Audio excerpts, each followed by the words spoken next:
Hi, folks, and welcome to another Saturday morning Samoflange. I'm Matt. And I'm here, staring into the void, and I'm thinking to myself, what are the most important things to remember on Saturday morning? And one of those things is to say your prayers, and you eat your vitamins, and you put your friend into a full Nelson if they disagree with your top 5, because that's who I am, and that's, Macho Mania! Oh yeah! Dig it! We need to have Mikey here. I know, right? He'd be like, yes! Hey, top 5 book tie-ins for movies, TV shows. It's CJ, whatever. By the way, in case you really thought it was Macho Man. Yes, just in case. Don't want to get sued. I don't want Miss Elizabeth to know I'm here, okay? I don't want her to know. This came about. This is an idea I had because I recently read a book I didn't know existed, and it was from Dukes of Hazzard.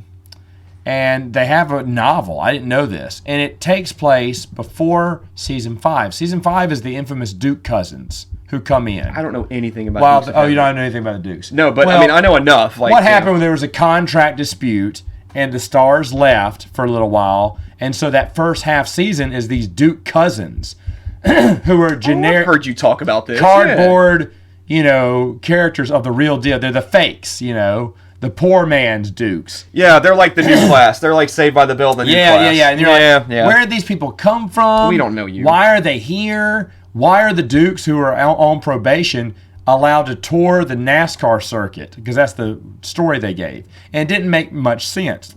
Well, this book by Eric Adler, or whatever, is called Gone Racing, and it explains how the Dukes got permission from their probation officer to leave, why they left the General Lee, because the Dukes would never leave the General Lee, but he explains why they left the General Lee, and he makes it sound like, it makes the whole book feel like one giant episode. Because, Waylon Jennings was the person who would, looks like them, they'd hit pause real quick. Yeah. Looks like them Dukes Duke in boys for are a at it world. again. Yeah. They in for a world of hurt. What world? I don't know. Then go to the fade to black until the commercial came in. But he does that with the book too.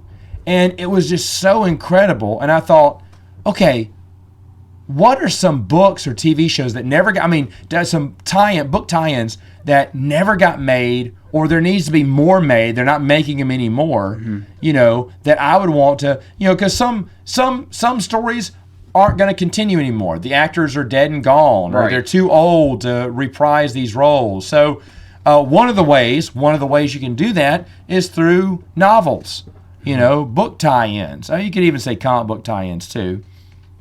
But I have thought about this long and hard, and I thought I had an easy list. You said this list was hard for you to make. I cheated on one. The other 3 I automatically knew. And then the 5th one, I was like, oh my gosh. And I had to look around to see if there was something I wanted to see continue that I wanted to hear more about. So that's kind of how I approach this. How about yourself? The reason I struggle is because I couldn't think of enough source, enough novels, because I do read a lot, but it's not novels per se. Like, I'll read plays, or I'll read short stories, or things like that. But even then, I had a hard time thinking of some, and I've got a pretty outlandish. That's fine. It's fine. Well, something like, and I X'd out ongoing series. Like Firefly has a book series that's actually pretty good. Is it? Yeah, taking place mainly before the movie because they want to use all their favorite stars. But it's still fun, and a lot of the books, not all of them, but a lot of them feel like episodes. Man, I will say my number 1, though. I can't wait to talk about it. All right, so we always have to do this. Any crossover do you think will happen? I don't think we'll have any. I agree. I don't think there'll be any crossover here. The only one we might, but no, there's no way. There's no way we're getting crossover here. I would say that too. I'll go ahead and start. Since my number 5 is I've kind of talked about already. I want more Dukes of Hazzard books now. I want to hear about the Dukes after the series started. I want to hear if they got married. I want anyone who watches, remembers the show, I want Daisy Duke and Enos to get married, and stuff like that. And there don't have to be that many novels, but I would like to hear at least one or two more from the Duke boys. I looked at a bunch of older shows and said, would I like a novel of that show? And I mean, not really. The Waltons, I just finished. I think The Waltons is incredible. And they do have one novelization. It's a different adventure. That'd be nice, but The Waltons is more visual. Because the situation, the people, and whatnot. Not that you can't make a good book out of it. If the book didn't cost 50-something frickin' dollars from eBay, I'd get it. But, yeah, it's a ridiculous price. But either way, I just want to read it and see. And that kind of stuff is most likely not. So you would like to see it as a novel, but what other kind of would you like? Would you settle for like a TV show or something like that? I mean, yeah, but since we're talking about book tie-ins and stuff, I'm just going to go with the novel for this one for Dukes. Okay, gotcha. But anyway, you go ahead. Number 5. You're the one with the odd one, so I'm listening. Yeah. So correct me if I'm wrong. So this is something that I would like to see in another medium, like and expand it on, right? Oh, I guess so. If we had different interpretations of it, that's fine. Well, okay, I guess I was thinking this one's weird. Go ahead. Oh, go ahead. What were you thinking? No, I was thinking book tie-ins as well. Oh, okay. All right. So things that would go into books. Okay. That's fine. That's fine, though. You go ahead. These still work. All right. Okay. You could think I'm a nut. I'm listening. Do you remember Bazooka Joe comics? Yes. The ones on the bubble gum? On the bubble gum. You would like to see Bazooka Joe come back. And let me tell you. Full-fledged comic books. I'll accept comic books. Full-fledged comic books. And let me tell you, I have got Bazooka Joe. 2 or 3 bizarre ideas that involve Bazooka Joe. Do you remember any of the I am all ears. Do you remember any of those strips? They were wacky, dude. They were nuts. Like, they were nuts. It was like in the 2000s, he had Talking Dog suddenly. The thing I hated was you got one little comic, but then you got half of one because they cut off the wax paper. They cut off the wax paper. And so you got a little bit of another one. I thought, man, wouldn't it be cool if you could match those two together and get one perfect? But you never could. It's almost like you're about to say what I'm about to say. This is no. awesome. Because my weird harebrained idea for Bazooka Joe is Bazooka Joe is a serial killer. And that is his clues that he leaves behind at the murder scenes. The bubblegum wrappers? The bubblegum wrappers. That's hilarious. And he puts little things in the bubblegum wrappers, like little writings or little cartoons or something, real weird clues that kind of tell you how the person died, and the detectives are trying to figure out what the heck, how this person died, and they're having to collect all these stupid gum wrappers.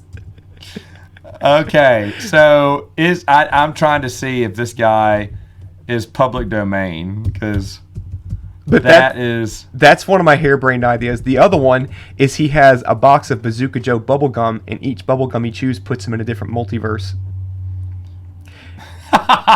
Because each comic strip takes place in it. Because you would open one comic strip and he's all of a sudden Bazooka Joe in the year 2000. Yeah, right? he time travels a lot. Yes, so like he takes this, and it could almost be a quantum leap thing. He chews the gum and he has to get something right in that universe. But when he spits out the gum, he comes back to his universe. Wow. Or one more. I'm for it. Think about Misery, and somebody kidnaps the guy. And they want him to keep writing, and he's got nothing to write on, and he decides to put these little things out in these little papers. These little paper bubblegum wrappers. So that's all the wax paper. All I have is this wax paper. Oh, I got this wax paper. I don't know what that's like. That's like 1001 Arabian Nights. That's he's trying to tell a story so he doesn't get killed. That's hilarious. That's great. Yeah, that's my harebrained idea. I would love to see a weird Bazooka Joe revival. I love that. I love that. I do. All right, my number 4. BBC comes out with some good shows here and there. Did you ever? Are you a BBC watcher? Do you watch anything? Not anything current, but I have in the past. The show is called In the Flesh. Okay, I don't know about that one. It takes place after the Zombiegeddon. Okay. They have found a cure, but their brain is normal now, but they're still dead. So their body's still like falling apart. Well, their body is not decaying anymore. And their eyes are still bloodshot and whatever, and they're still pale, and they can't eat food, but they take this pill every 24 hours or whatever, and it stops them from reverting back to their cannibal. Oh. So now, after they after they integrate, after they stay in an asylum and get taught to pass their psychiatric test, Okay. then they're allowed to go back to their families. But this is a town that got ravaged by these zombies a year or so ago. So there's still some animosity, like your son ate my wife, stuff like that. And so to make them integrate better or fit in better with the townspeople, they teach them how to put on makeup to not look like pale skinned and stuff. Yeah. And they put contacts in their eyes to make them look normal. Really? But, and they try to be normal, but they're not. That's interesting. And it's such and of course, just like everything, it went 2 seasons and ended on the biggest cliffhanger. Come on, when did this come out? Years ago, at least 10, 15 years ago. I'm gonna go look this up. This In is the flesh. interesting. It's fantastic. It's fantastic. In fact, season 2 ends and you're going, oh, what? There's like this huge twist that I did not see coming. And it's got nothing else, no book, nothing. And it's got nothing else. And I really want. They said they had an idea of how it ends. They were on the path and they just didn't get it renewed. But I was like, okay, give me a book. I would read this. I want to know what they were thinking because it really is interesting. It's so interesting because there's so many dynamics. Some of them can't take it. They don't like. They know they're not normal. Oh, and another dynamic in this family, his sister, who did not die, became one of the. She was a zombie hunter. Yeah. There's a military group of zombie hunters who the town cheers as heroes. Yeah. Zombie hunter, zombie killer is his sister. So there's this animosity between the zombies and her too. It's really good, really good. We were talking about anime last week. And this would be an anime story, I think. It's zany as an idea. Yeah. It's not your typical zombies show, is what I'm saying. Yeah. And it was so No, it's interesting. not, because that's you typically because when you started talking about it, I started thinking about Shaun of the Dead. Do you remember the end of Shaun of the Dead? Yeah. And they sort of There's found humor a in way. it too. There's humor in it too, but yeah. That is fantastic. All right. That's my number 4. That's really cool. So, okay, so my number 4 is sort of like that too. There was this show that came on Amazon Prime. This may be some crossover. I didn't think about it. It's called Utopia. Did you ever watch it? No, I did not. I know what you're talking about, but I did not. So Utopia was I think it's. I don't think it has any other adaptations, but I would love to see the season 2 come out because Quarantine deals with this group of nerds that follow this comic book writer, and the way he writes his comics is he has messages in them, like little things about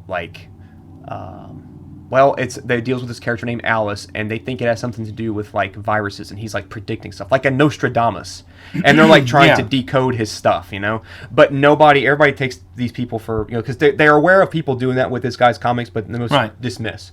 Well, it turns out there is some truth to it, and so you have these people that band together. And what's so weird about this show is that it almost shot for shot was talking about what happened in 2020. Wow. With the pandemic. Wow. And it got downright creepy. Wow. And it ended it had a really good ending, and it left me like really wanting to know what the heck happened in season 2. And to my knowledge, they have not announced when a season 2 will happen. Or if one will happen. If and when. So I would love to see more of it. Yeah. I could be wrong. Anybody out there that knows that'd be more about that, interesting when it please has- tell me. But yeah. I binged that show, and Wow. I loved it so That's much. interesting. And that one I would love to see more. Okay, there you go. And I would love to. If it was a book, I'd totally read the second part. Well, my next few you're going to know. Okay. Number 3 is Evil Dead.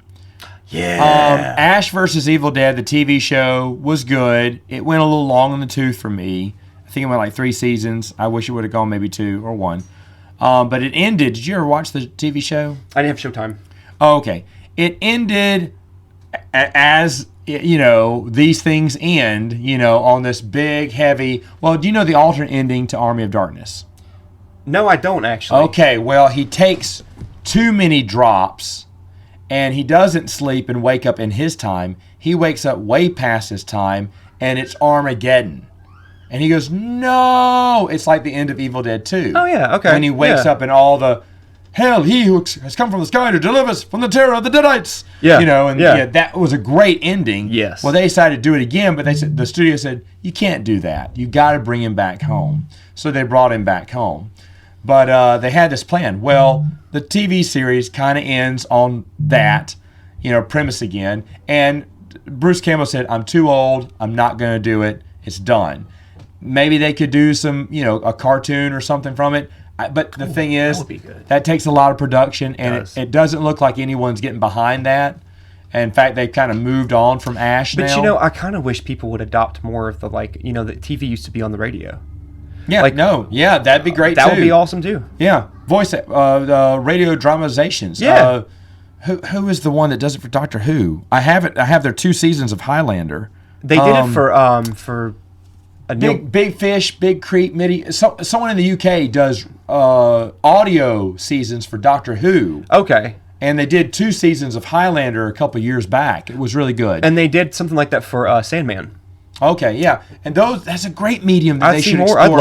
I'd love for more. Especially of that to happen. in the age of audiobooks. Yeah, having audio drama makes sense. Yeah, it makes so much sense. But in this one, I would love to see someone write a really good novel or two about Ash fighting in the future. I think this would be really cool. But anyway, yeah, kind of putting him because he was out of his time in the past, and put him out of his time in the future. Now he's a man at a time, but in the future. That could be fun. Yeah.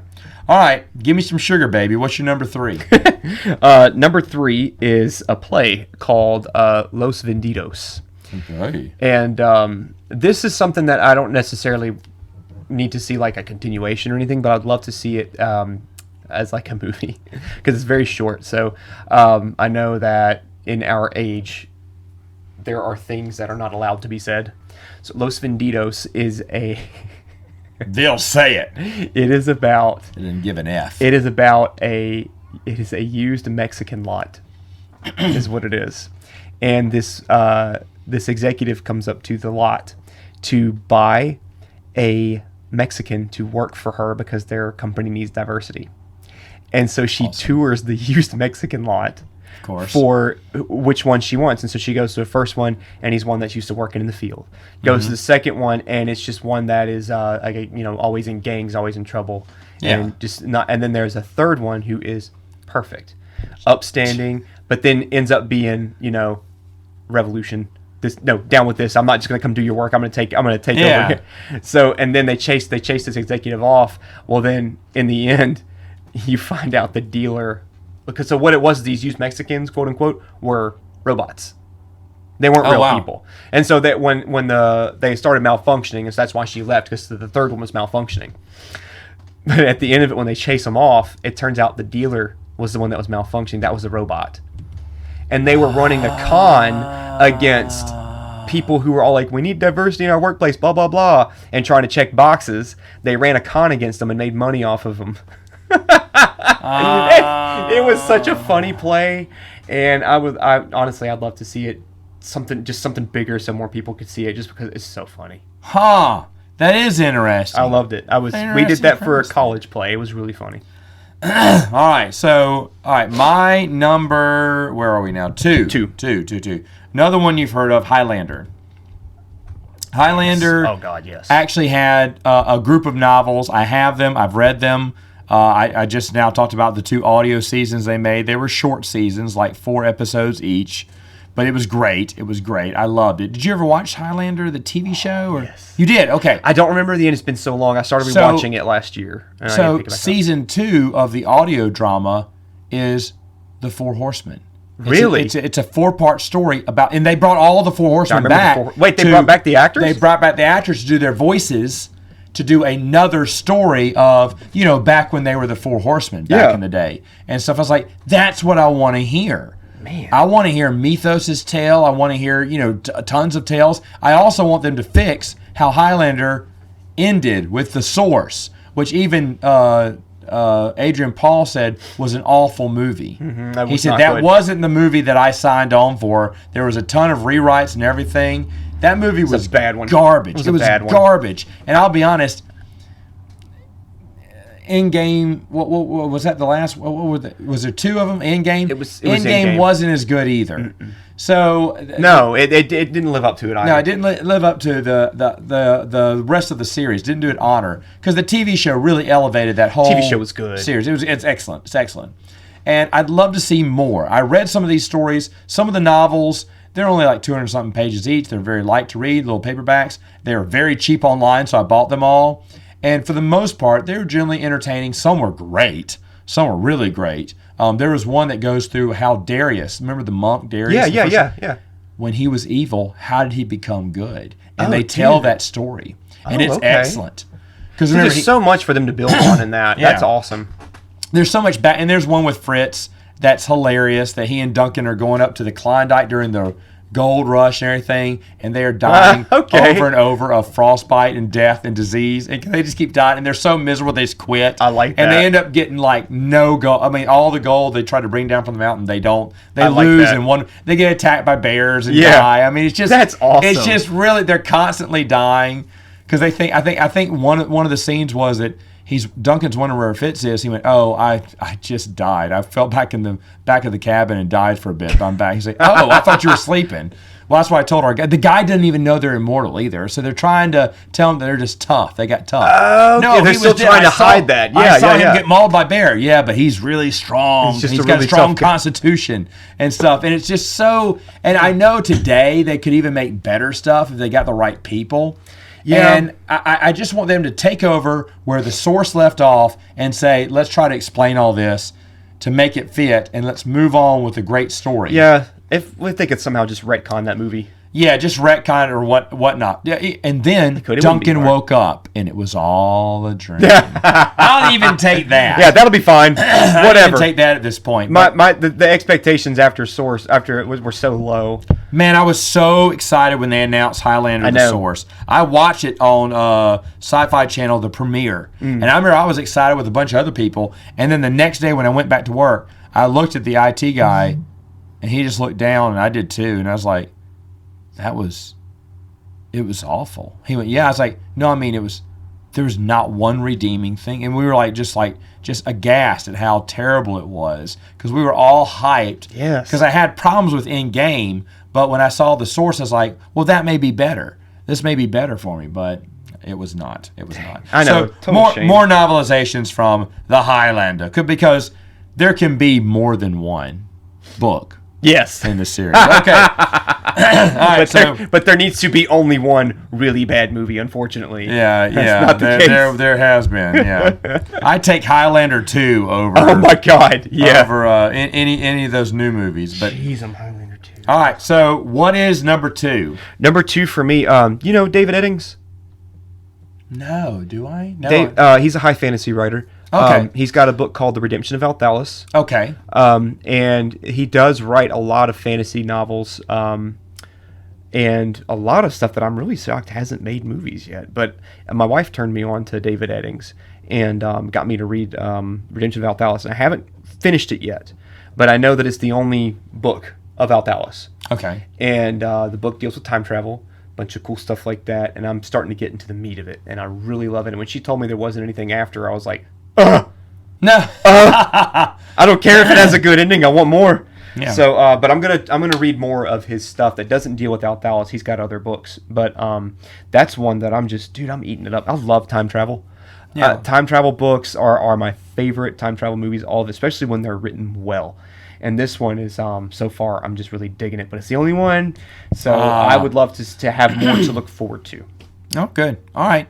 My number 1 is not going to surprise anyone. I'm not going to stay on it that long because that's what my whole YouTube channel is built around. But Star Wars Expanded Universe, obviously. Oh, yeah. I'd love to Yeah. see that continued. Everyone knows this. I'm not going to really talk about this more than I talk about it every day on my channel, but obvious has to be number 1. There was a minute where I thought, if I can avoid putting this on my top 5, I will do so. But Couldn't do it.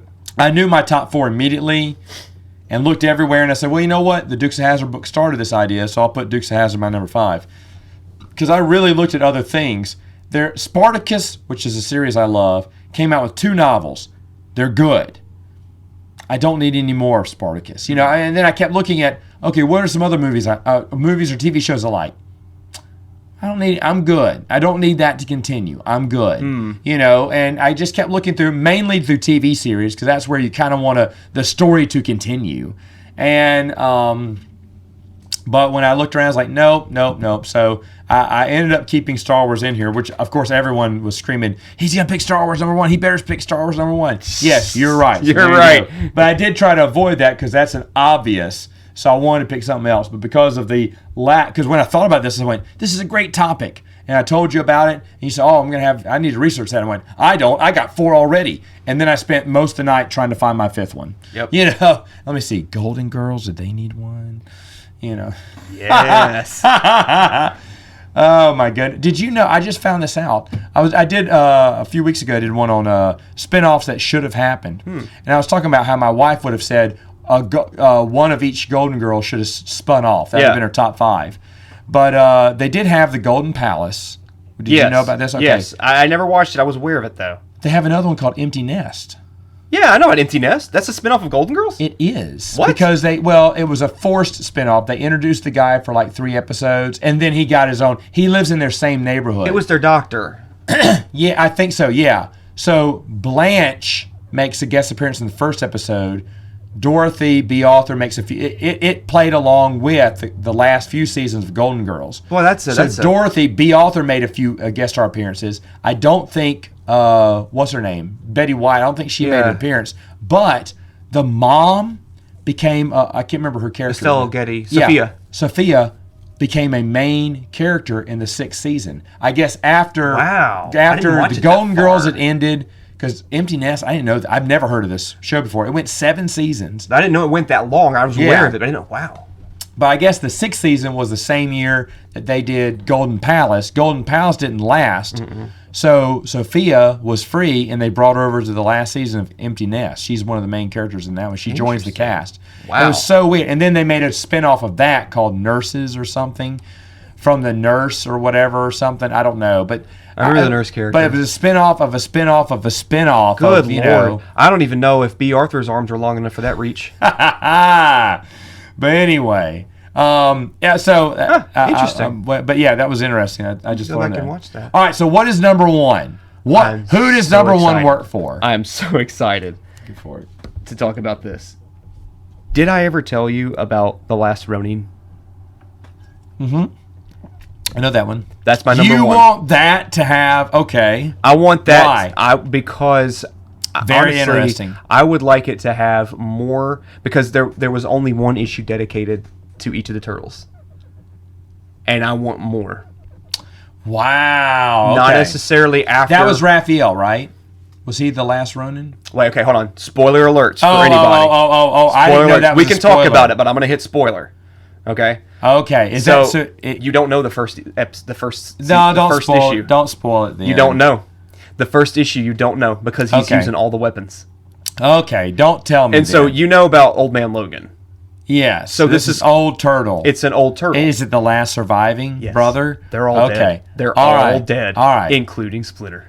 All right. Ooh. And then in the beginning, you also assume April's dead, and everyone's dead. Did you ever read Eric Larson's run of Turtles?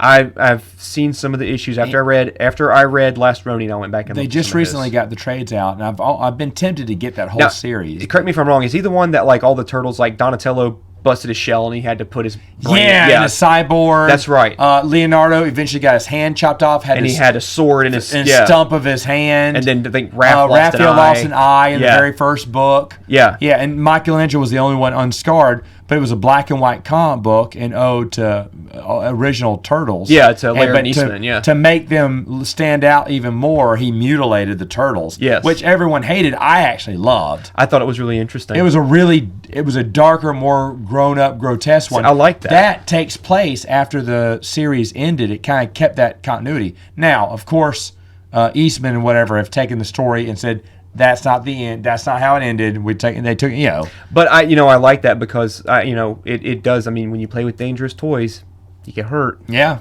But no, The Last Ronin, man, I got to tell you, it is. Wow. That was one of those like I I've not read it, but I thought it had did it have an ending? Oh, yeah. It had a good ending. Yeah. And you want more. The ending wasn't stellar. It ended about how I expected. Okay, then that's why you want more. It ended how I expected. I don't really know how else they could have ended it. I mean, Okay. But where I want more is I want more exposition, or I shouldn't say exposition. I guess I just want more of when they were showing the last days of the Turtles. Oh, a little bit of a prequel. It was just too short. Yeah. Yeah, I would like more of that. Now that we know who's all dead and who's survived, I want to hear the backstory. I want that fleshed out more. I want a little bit more of before that, because it just tells the story of, because the last surviving turtle, and I won't say his name, the last surviving turtle starts telling his story from when they started dying. Oh. And from when all this happened. So I would like to see a little bit more from between when they're all happy and skateboarding and cowabunga, dude, to like when they start dying. Who wrote this? I believe it was Laird Neesman. Really? Yeah. Okay. If I'm not mistaken, and I really should have read about this again, just to make sure I remember it right. I think this is a story they had in their back pocket for a while and never released it. Oh, wow. And it was something they were encouraged to do after the success of like Old Man Logan. Got it. And things like that. So, Last Ronin, it's full color. It's not black and white, but it is very gritty. Okay. And it takes place several years in the future. And one thing I can tell you without spoiling anything is basically the Foot have controlling the world. Okay. They've become like the biggest crime syndicate, and they've become so big that they're working with Baxter Stockman. They're working with all these people, and they like create a new world. People using AI, everybody scans their identity to make sure they're all in checks and balances and everything, and nobody goes anywhere without. It's almost like Blade Runner. They've like the Foot have created Blade Runner, and then you have this turtle who shows up, and that to me is the coolest thing about this one. How they keep you guessing about which turtle it is, and when you find out, it's awesome. Okay, right on. So there you have it. There's our tie-ins, media tie-ins, book tie-ins, comic book tie-ins. Let us know in the comments, what would you like to see? And we'll see you next time on Saturday morning, Samoflange, brother, and it's spreading like Macho Mania, yeah. And when you look up Macho Mania in the dictionary, yeah, you'll see Samoflange, yeah.